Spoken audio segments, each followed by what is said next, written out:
Hey friends, welcome to the Determinetruth Podcast, where we equip the church to be the church. Well, hey everyone, welcome in. Trying another new video production thing that we're trying today, so hopefully that looks good on your end. Nothing can help Rob look good, though, is the problem. No. So, hey. This side or this side? How about the back side? Hey, if you're new to our channel, please like and subscribe. We have new podcasts that come out each week. And in today's episode, this is going to be a little bit different. We're going to have kind of a Q&A between Rob and I. We have all these questions about the church. We've been in the pastorals. We just started the pastorals. And so this brings up the questions of churches itself. And so we'd love to hear from you. If we ask a question and you have a thought on it, put your response there and we'll see how that goes as well. So what are our thoughts on today's episode? Because we've never done an episode like this before. So what is our goal and what are we going to try to do? Answer the questions. Well explained, Doctor. I mean, I'm not, Vinnie, I don't know. It wasn't on the script for you to ask me that. But I mean, we just have a series of questions. It's just like, why did we come up with this idea just to ask questions and not continue going through the text and that kind of thing? So the pastoral epistles kind of come along at the end of the Pauline corpus, saying, as the church transitions to the next stage, next level, and what does it mean for us? And I think we just have this understandings of these pastoral letters as like the institutional church. And so we want to say, okay, let's talk about the institutional church, what it's become today and what this means, and reflect on that. Well, we'd reflect on 1st and 2nd Timothy and Titus. How's that? Yeah, good. And so, because I mean, the pastorals are dealing with pastors who are dealing with churches. And so we'll probably talk about pastors at another time as well, because that's an integral part of this. Maybe we'll talk about today.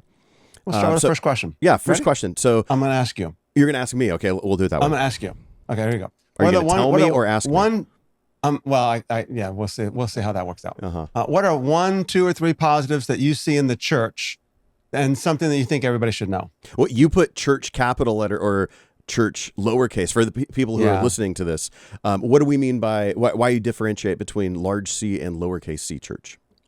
I probably shouldn't. We'll just say church, capital C, the body of Christ. Yep. Okay, the body of Christ. 1 to 3 positives I see in the church. Something everyone should know.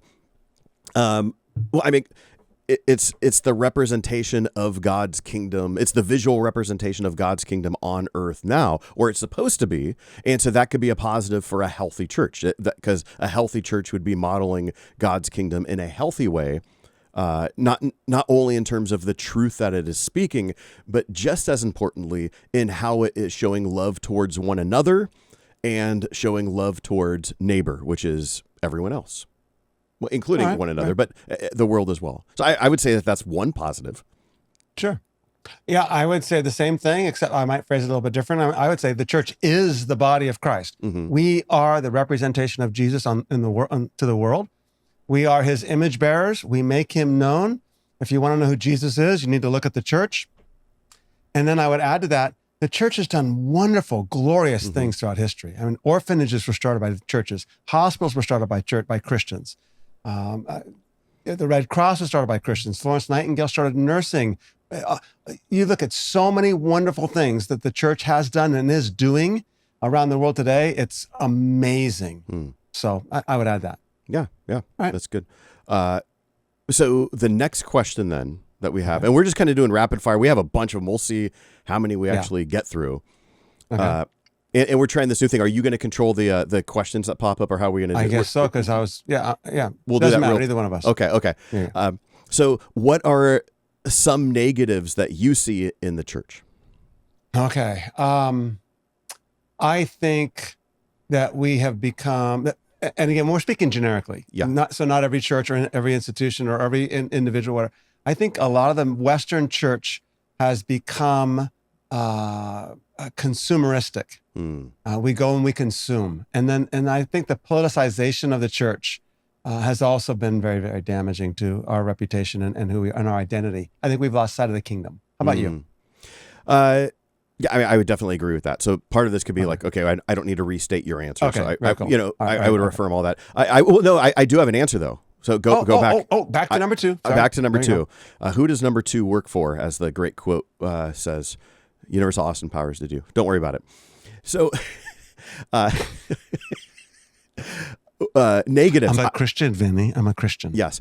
So I think there's a cliche that often is said, there's no perfect church, and if you find one, don't join it because you'll ruin it or something like that. Like, yes, all of us are imperfect, and even that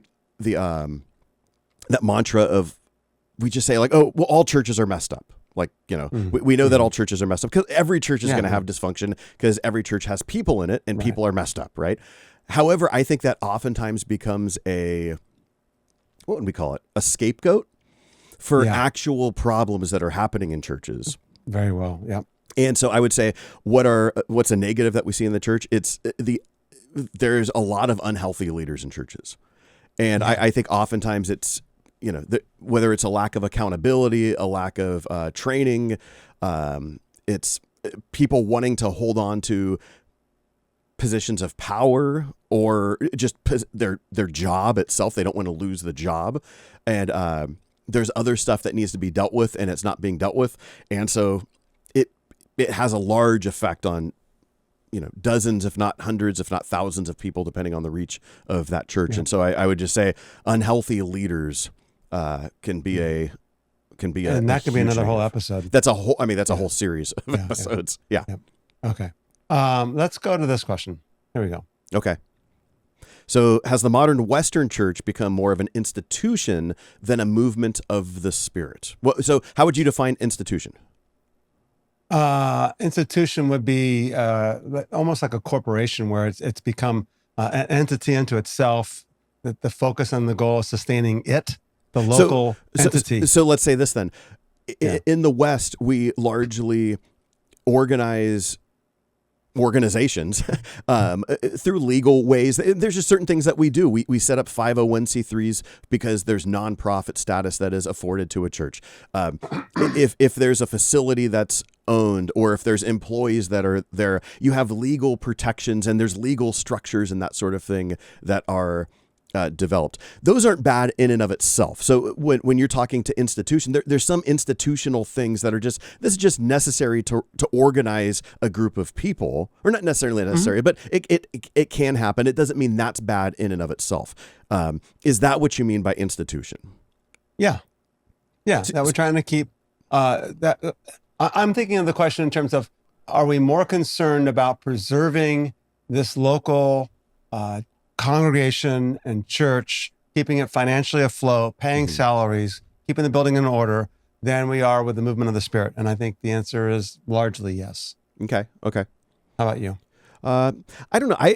Sometimes I don't like to function in yes or no binaries. Okay. Well, of course. That's why I kind of said largely yes. Yeah. So because that's where I would say in and of itself, I don't think having an organizational institution is bad. It could be fine. I don't think that everything needs to be a house church where everything is just so fluid. I don't know if there's a book that came out maybe close to 20 years ago. Gosh, what's the name of it? Pagan Christianity by Frank Viola. I always remember that guy's name because he was there was a Frank Viola who was a pitcher. Remember him? Was he for the Mets or something like that? He played for the Red Sox for a while. He played for the Twins and then the Red Sox and the Mets. I remember the Twins. That's right. So I remember he's a sociologist or maybe some kind of historian or something. And he wrote a book basically bashing the institutional church. Basically everything from Constantine on is evil, according to this guy. And I don't go that far. I mean, I definitely say there's a lot to look at issues in terms of the effect of Constantine. And I don't think the institutional church is the way it's supposed to be. I just don't know if it's, how do we say it? I don't know if it necessarily means you have to dismiss the movement of the Spirit because you have it. It's more of, this is what we're functioning in. I don't know. I'm working this out. I'm processing in real time here. I'm going to comment then. How's that? Let me read it one more time. Has the modern Western church become more of an institution than a movement? Well, I mean, even the Western, we could look at the church in China, and that's ask about the Western church. I know, but this isn't a Western problem. I'm looking at. No, that's correct. But it's the questions about the Western church. It is, but I'm saying this isn't a Western problem because you look at churches around the country or around the world. In Singapore, the Philippines, you have that. You could also make the argument how much of that is influence of Western Christianity. I'm processing right now. I don't know. Okay. Give me your thoughts. I think that there's too many churches that have lost their prophetic voice and has no prophetic voice because they are too concerned with maintaining Totally the agree. institution. Totally agree. Yeah, I would have no problem with that. Okay. All right. Let's skip down. Here we go. Number 6. We're going to skip. Why do I need to attend a Sunday service if I can read scripture, listen to worship music, and hear sermons online? Because Or how about this? or listen to the Determinetruth podcast. Yeah, I'm going to change. I'm going to edit this. Here we go. Okay. Okay. Or the Determinetruth Podcast. Here we go. Okay. There you go. Got it? Yes. Show. Got it. I like it. I like it. So here's why I would say that, because reading scripture on your own, listening to worship music or on your own, listening to sermons online, or listening to us, that's literally not the church. We haven't defined what church is, but church, the word church comes from the word that means the assembly or the gathering. Mm-hmm. And so if I'm sitting at home, if I'm doing church alone, no, you literally cannot do church alone. That's an impossible thing to do. You can't be the church. You can't be the church by yourself. By necessity, you have to enable other people with you in order to do this. And I would say, along with this, and this is where I don't know if we have a difference of opinion on this, but in my perspective on ecclesiology, how something like a Roman or Hebrews 13, Hebrews 13, what is it? 17? I forget which one it is, but it's obey. Do not forsake the assembling together. Obey your leaders. It's keep watch over your souls as one who will give an account. Exactly. Yeah. And so the question in that is, I think that's just a great summary of what church membership is, which is there's someone who is submitting and obeying to someone else, and that other person is keeping watch over my soul, because that's the person who has to give an account to God. And this is where I would say, Rob and I are not your pastors.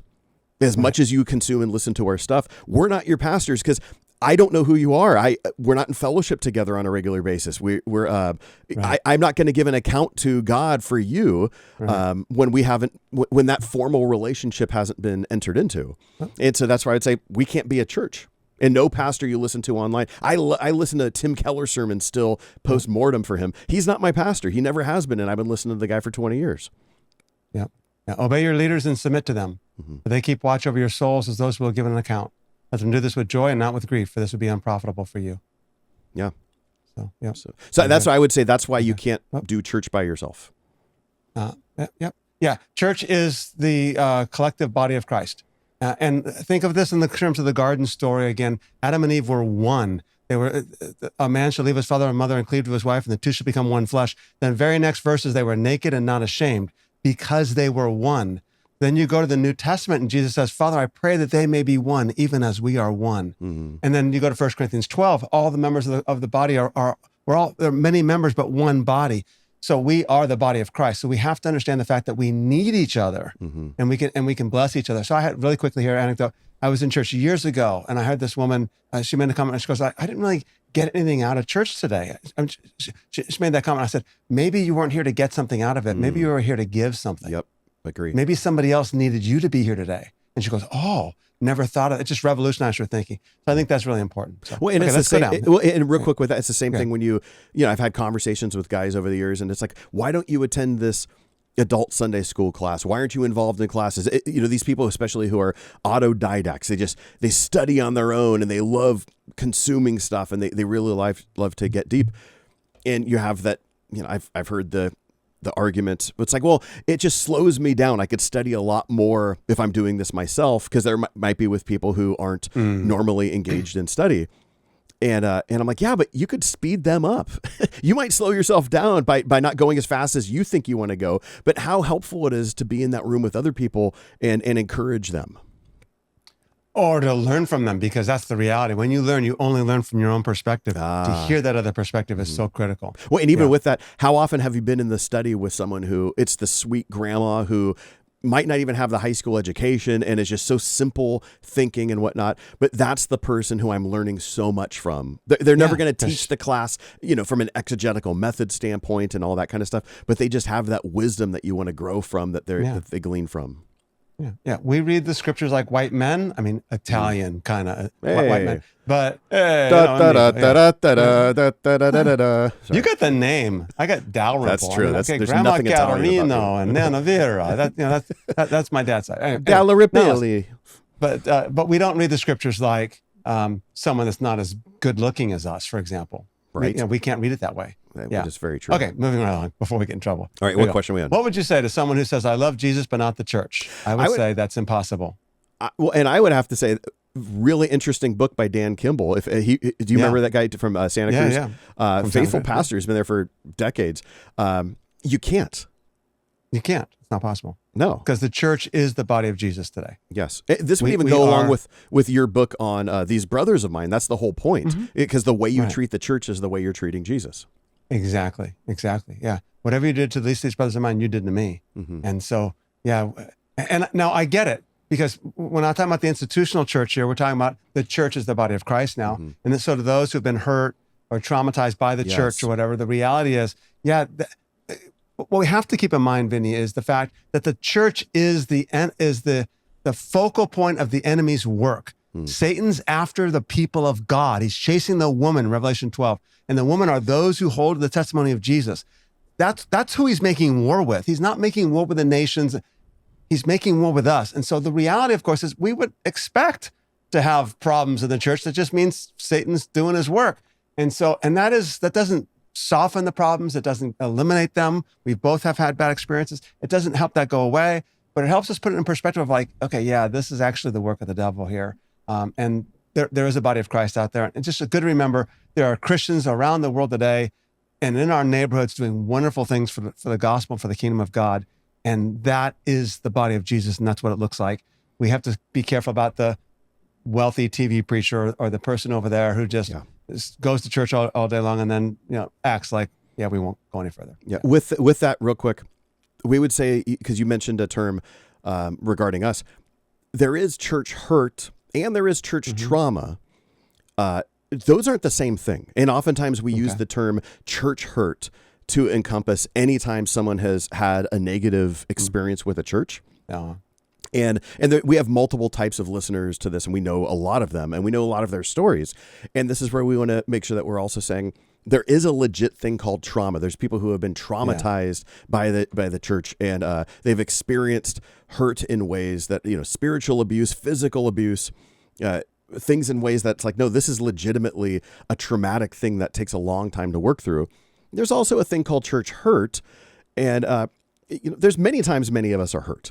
Sometimes you're hurt because you gave a suggestion and they didn't take it, and those aren't the same things. We don't want to minimize what hurt is, but there's a spectrum, and it's not all just hurt, because oftentimes we'll say, oh, this person experienced church hurt. They just need to forgive and get over it. Everyone gets hurt. Well, yeah, but not everyone gets traumatized. Not everyone is abused. And that's a real thing. People legitimately experience church abuse.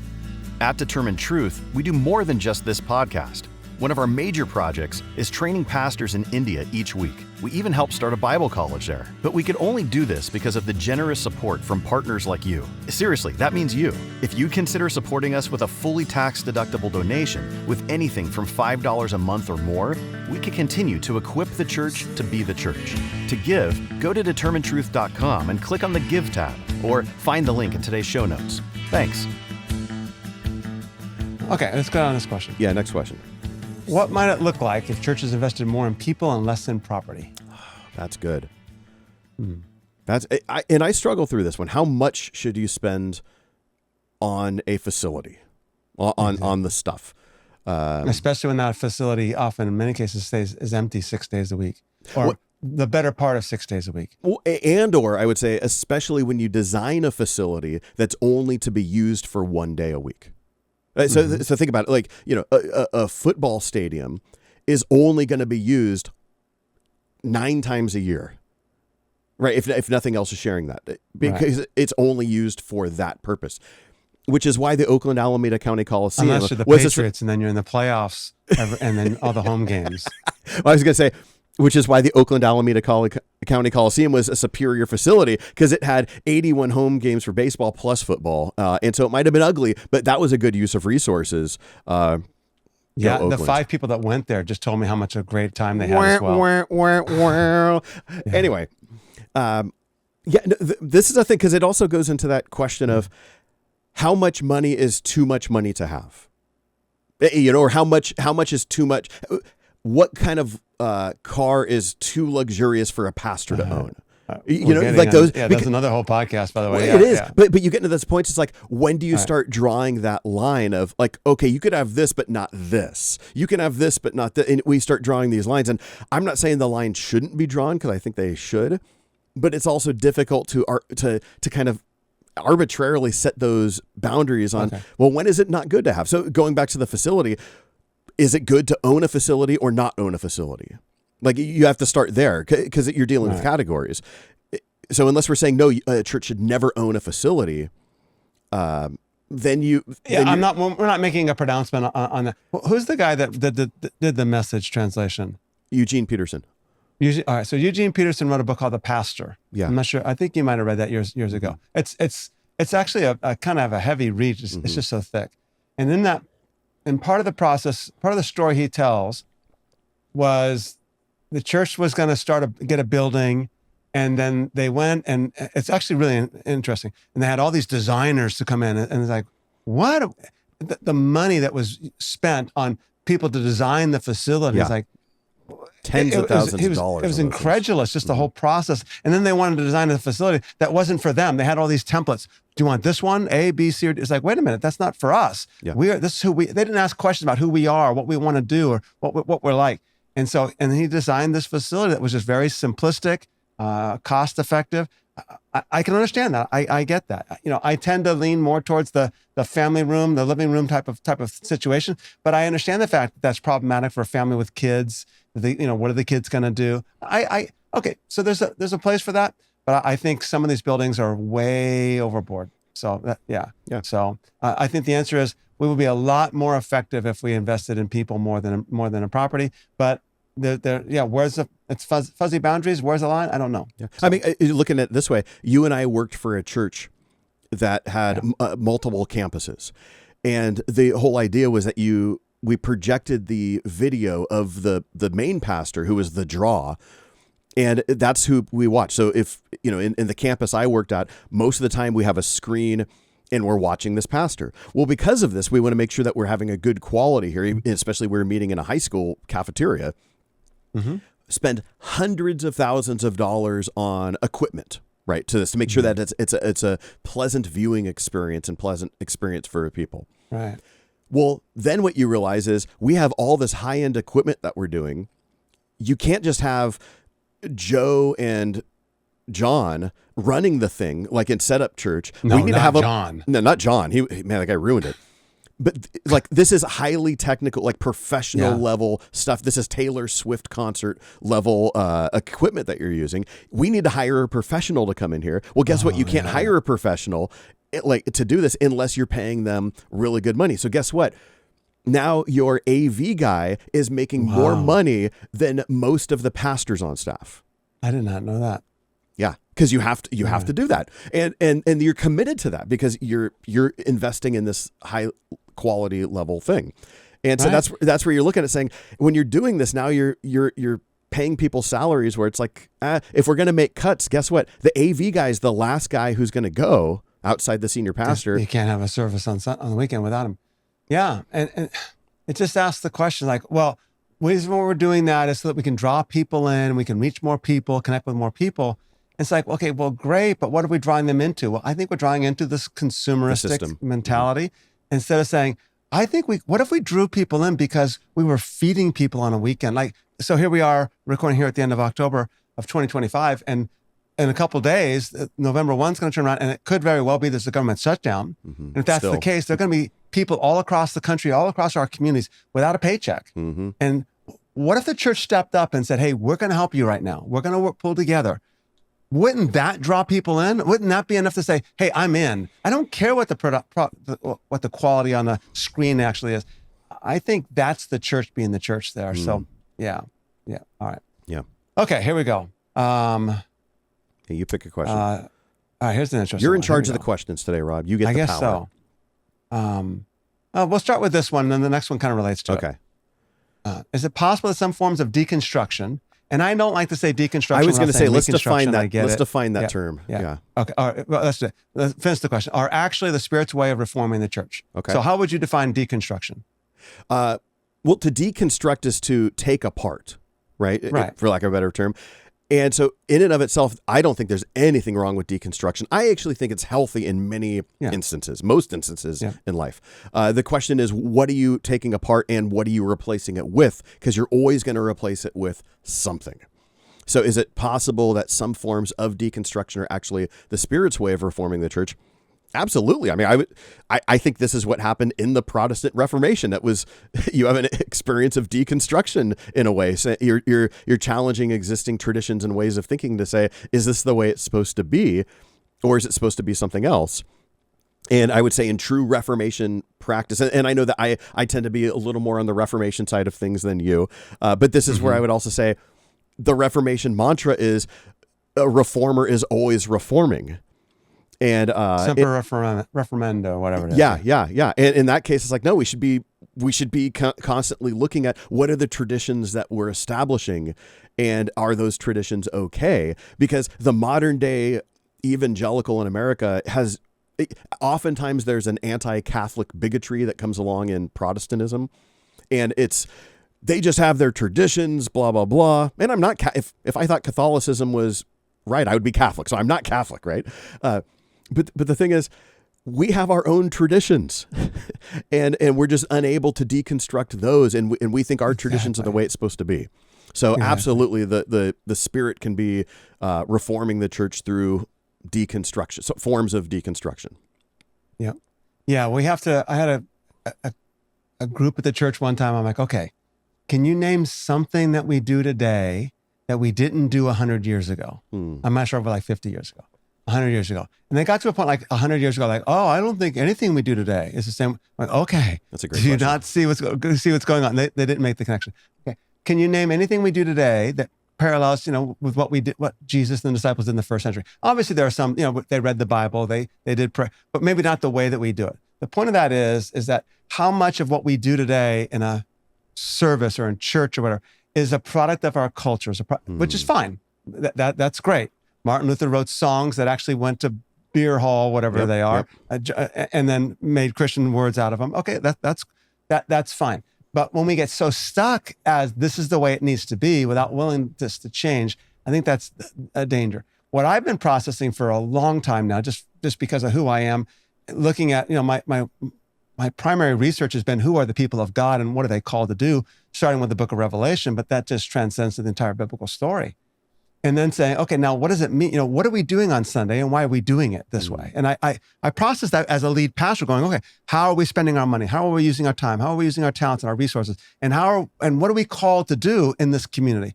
And that entire process of like, okay, I wonder if we've lost sight of Jesus and the gospel and of the kingdom. And that was a deconstruction process. Now, I don't think, so some people deconstruct and say, okay, the whole thing is wrong, and they walk away. I love Jesus, but not the church. And what we're trying to say is you actually can't do that because the church is the embodiment of Jesus today. And so now it becomes, how do I love the church in the midst of this? And what does the reconstruction process look like? So what might it look like? And some people are really struggling with that. And some people they're fine with where they're at. Okay, that's great. I think we just need to be processing these questions constantly. Now, let's ask the next question because it kind of relates a little bit here. We won't go too long on this one if that's okay. How can pastors walk with people who are deconstructing without being defensive or dismissive? Wow. That's a tough one. I think that's what it means to be a pastor. Well, exactly. I think that's what pastoring is. It's like, it's walking people where they are, understanding them where they are, not being defensive because all that's going to do is push them away. You have to give people a safe place to process, to question, to ponder, and then walk with them in the midst of that. That's what discipleship is about. That's what evangelism is about. That's what pastoring is about. So absolutely. I think, and I've seen this in my tradition, I'm, Baptist. And so I would put pastor, elder, I would put those terms together as saying, okay, I think this is a synonymous term. whether you have pastors who are vocational pastors and who are formally trained in theology and are vocationally getting a paycheck, or pastors who are what oftentimes we call elders, who are oftentimes people nominated by our congregation, lay people who are serving in a pastoral role, but who should have the qualifications of elder. The first call to that is, you are a pastor, you are a shepherd. Everyone is a shepherd, whether you're primarily in an academic role or an oversight role. Your first job is to pastor and shepherd people. And I think there's a lot of well-meaning people who seek the office of elder, to use 1 Timothy 3 language, which we'll get into probably in a few weeks. Maybe. And they're attracted to a certain aspect of it, Right. but they don't like the difficult parts. And so, they want to go pray with their sick congregant who is at the hospital or at home sick. They want to, they don't have a problem sitting with the couple who is maybe having some marital problems. They have no problem tackling budgetary issues, especially if they come from a business standpoint. Like, they could do those things, right? They'll sign up to do the harvest carnival at Halloween time. But God forbid someone's actually having a faith crisis, or you have a pastor who is acting inappropriately, but not in a way where you could, the traditional stuff. It's not sex or money issue. There's something different about this pastor in terms of how they're treating people. They don't know what to do with this. And these are the hard conversations. Oftentimes, I don't think pastors, whether they're lay elders or vocational pastors, they just don't know how to engage in those situations. And it's not what they signed up for. And so I think there's a lot of pastors, by the way, who become pastors so they can teach and preach, and they don't want to sit with that couple. They don't want to be with people. That's definitely the thing. There's in the hospital room. It's like, I could get paid to study full time and teach people. Are you kidding me? And teach? Yeah, exactly. Yeah. And so if they want to be a professor, they're doing it through a local church, which is interesting because the best professors I had in seminary were all also pastors as well. And even the ones I know. present company excluded.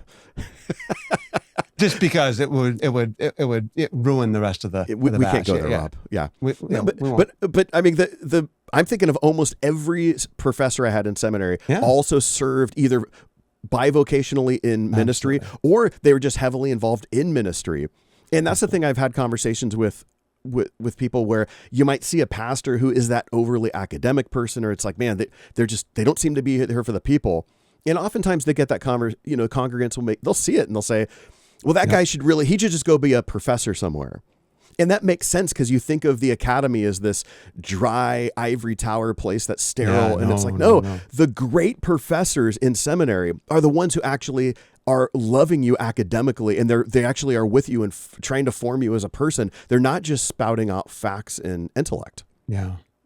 A professor is training pastors to be pastors, not just giving them intellectual understanding, but demonstrating and showing them what it looks like to be a pastor. Yeah, absolutely. I mean, question, because I professors have to be pastoral. I never did a PhD program like you. I've only done the master's level. But when you were at Westminster, what was your experience like with your profs? And you had some pretty heavy-hitting profs who were like top of Mount Rushmore academia-wise. Were they also? Did you sense a pastoral presence even at that level? Yeah. I mean, when I went to go, I don't want to go off too far on this tangent, but part of the decision was because I did so much my own study, independent study. My master's degree was almost independent study.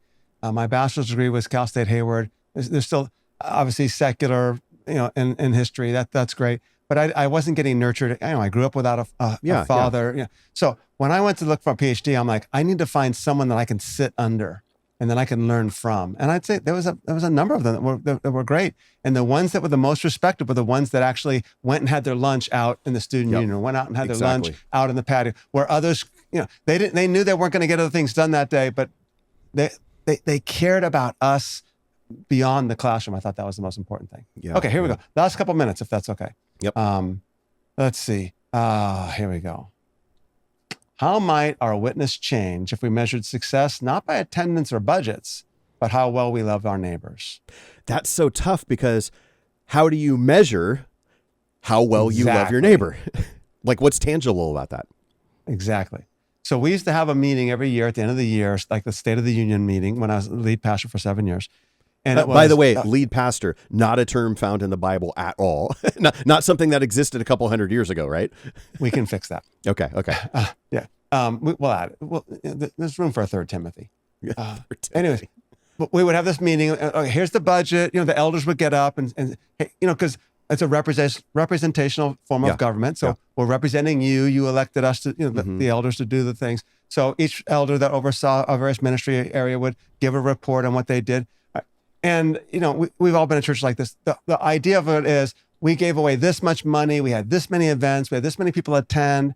And I would simply say, look, the way to evaluate whether I'm doing my job well or not is by how much did you grow as a disciple of Jesus Christ this year? Mm-hmm. I said, and I can't measure that. Mm-hmm. Only you can measure that. So we can have we can make it look really good. Like we did all these great programs, did all these great things, used our money wisely and brought all these people in. But the reality is we're called to make disciples. And the judgment of how well I did is how much you grew as a disciple of Jesus Christ. Mm. And that's not all on me, by the way, because some of that's on you. Because if you resist growing as a disciple of Jesus, it didn't mean that I didn't do my job well. And I didn't say that part, by the way. But that's the reality, that some people were growing dynamically. Like, okay, there's an indication hopefully that I'm doing my job well. So I think that's I would say by growing as a disciple of Jesus, which means that we love our neighbors, not just the generic love our neighbors, but yeah. So that's another thing is, how would we define what loving your neighbor means? So I recently had a conversation with a fellow and just asking him about his church, and the conversation, he loves his congregation. And that's the thing is, our church is such a loving church. It's such a friendly church, and you feel warmed and welcomed. However, I noticed a rather, I don't know, it doesn't seem like there's a high theological acumen at this church. In terms of it's pretty shallow in terms of knowledge. And this is, I'm just working this out. Like, we just had these questions. We're talking this out in real time. This is very much, other than the questions, this isn't scripted or anything. But what do you do with the church where it's like, you're very friendly with each other, from what I could tell? It seems like a genuine love, but how much do you actually know about Jesus? How do you measure that in terms of discipleship? Does loving your neighbor just mean, I look at Mormons, they love their neighbor really well, but they don't really know Jesus. So how do you measure what knowing Jesus looks like in loving one's neighbor? How is it a gospel love? I'm going to go in another direction. That's great. I don't have a problem with that. But here's the deal. So many churches think they represent Christ really well. Mm-hmm. We're a wonderful, welcoming community, but then ask the people outside what they think. Okay. Ask the first-time attenders because we did this. Mm. And the people who came gave a different answer than the congregation. Interesting. Okay. And I'll give you an example. So we decided, we need to be more communal. We have these things going on. How about if we have all these things going on Wednesday nights? That's our primary night. We'll have youth group meet, have the choir meet, we'll have this group meet, we'll have that group meet. We'll all do it on Wednesday. And let's get together early and have a dinner together. And then everybody go off to their separate ways. Mm. I come to this dinner. We had 2 guests that were there for the first time on Sunday. Wednesday night rolls around. Hey, that sounds great. I'm going to plug in. These 2 guests decide to both come. I walk in 10 minutes after it kind of had started, and I looked around. And I went into the kitchen and I grabbed one of the elders. I said, come here, I want you to see something. And he came out and I said, what do you see? And he looked and he didn't know what I said, look, see those 2 guests? The first time they were here, they're sitting at a table all by themselves. Mm. See those 8 choir members? They know everybody. Mm-hmm. They come and they're going to go hang out and choir for an hour together. They're all sitting at one table and there's no room for anybody else to attend. So we're loving, and they are. My church was very welcoming on a Sunday morning. Yes, but they actually weren't welcoming unless, and this is one of the things I also discussed with them. We're welcoming as long as you become like us. Yeah, we're not welcoming accepting you for how you are and who you are. If you become like, and that's human nature. It's the way it is. I want to be like people that are like me, and I would try to say, listen. When you get together on Sunday mornings, and I get it, a lot of the elderly people, especially, this is the only time that they see everybody once a week. So then they come together on Sunday. We had a fellowship hour after church was over, before Sunday school classes. And that's when they see their friends and see their community. And I get that.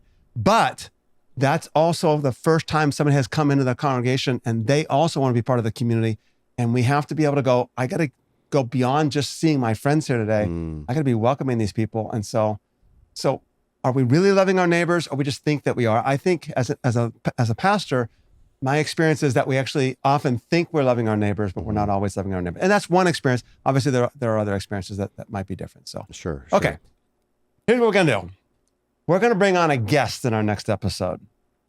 Now, I was hoping to get like a really, really great guest, but I couldn't find one. So I just asked Jace if he would join us. So Nice. So next episode will be Jace, just because that's the best we could do. Yeah. Dr. Broadhurst. Doctor. Yep. He's one of my friends. Yes. Yeah, and that would be a good conversation though, because Jace is, it will be.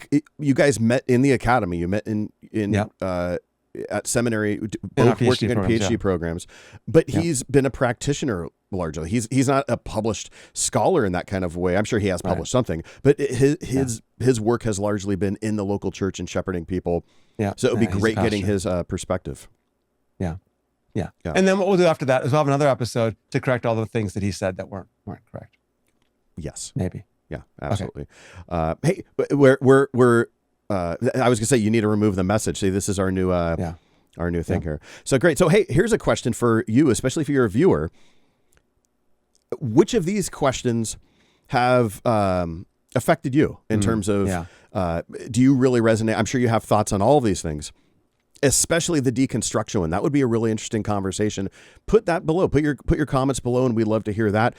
We know that there's going to be people who are just kind of angry, and we always get those kind of people who are responding, and sure. Not even Christians, just wanting to be inflammatory. And so we always want to be kind in how we respond to that. But that's even something where if you're a viewer and you are a Christian and you're seeing like the angry response in the YouTube comments, how do you respond to those people? Just love them. Just love them. How are you loving? Seriously. And that's it's annoying to them, by the way, when you love them. As Romans 12 says, you're heaping burning coals on their head. Exactly. And that's one of the things where, like, can we start loving people through how we engage with others on social media? Because we become keyboard warriors.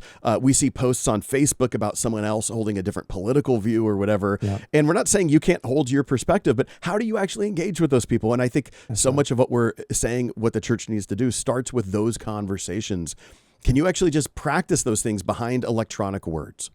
Yeah. And maybe what we can do also, Vinnie, we can look at this here, is even consider another episode where after Jace's episode, we interview and we ask some of the same questions with him, and we get your questions and comments in the YouTube channel comments. Maybe we'll have another episode replying to them or responding to them. Yeah. This series is probably, this is one of the few series we're doing that is kind of unstructured in a way where we have some ideas, but we're trying some different things. We're trying to get we have some talks with some really, exciting guests. Hopefully those will work out.